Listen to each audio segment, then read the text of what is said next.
Hello, I'll be giving a demo of traffic simulation in Electronic City, Bangalore. We'll have a look at traffic simulation in phase 1 of Electronic City. Here simulation includes all major roads including the Electronic City flyover, and there are traffic lights at all major intersections. Simulation also includes cars and buses, and their rates can be varied. We observe various metrics like speed, wait time of the vehicles, etc. This is the overview of the presentation. We'll start with an introduction to a variety of features of the simulation.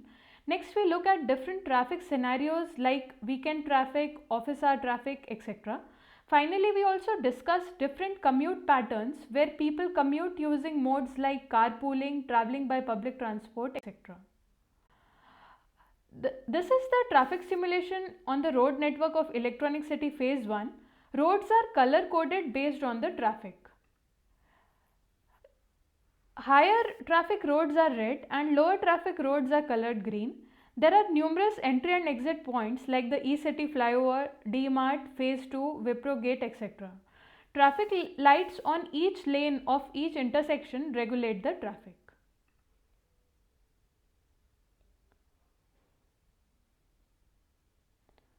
This shows the 3D view of traffic with cars and buses on the road. We can also see the E-City flyover on the right. These are the graphs displaying various traffic metrics. Blue line graph shows the running average of speed of vehicles.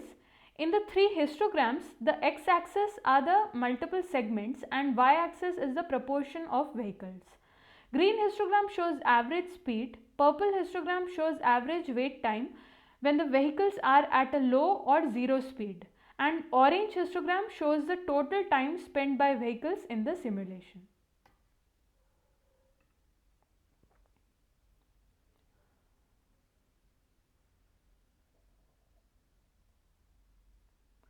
This line graph shows the number of people who can commute. Orange line represents people traveling in cars, blue line shows people carpooling, and green line shows people using public transport.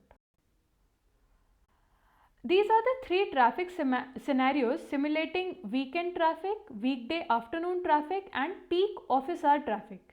And the rate of both cars and buses increases over these three scenarios. Simulation also includes different commuting scenarios. Traveling alone is when people are using their own cars to commute. Next, carpooling shows where people carpool in order to reach same or nearby destination. And finally, third case is people using public transport like buses. Now let us see some scenario videos. So this video shows the simulation of weekend traffic. And as expected, there are very few cars and buses on the road. These are the various graphs. So here we can see how the plots change over time. And these are the people who are commuting in this kind of scenario, weekend traffic scenario. Next, this video shows weekday afternoon traffic. So in this scenario there are a moderate number of cars and buses on the road, and we can see there is slightly more traffic than the previous scenario.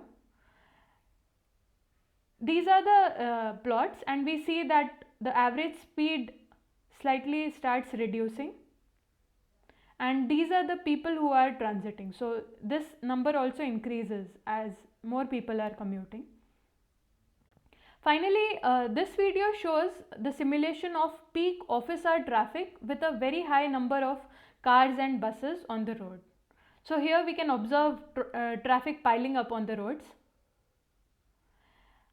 And these are the plots, and we see that both the wait time and total time spent by vehicles starts increasing than the previous two cases. And these are the people who commute in this kind of scenario.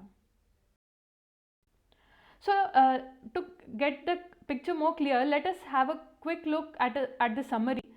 So this is an overview of various traffic metrics in different traffic scenarios run for an hour. We observe that average wait time and total time of the vehicles increases and average speed decreases as the traffic increases over the three scenarios. This is an overview of number of people who can commute using different commuting patterns in different traffic scenarios when run for an hour. The key takeaway here is that especially in peak office hour traffic, carpooling can commute almost as many people as using public transport, and this can ease the traffic a bit by reducing the overall number of cars.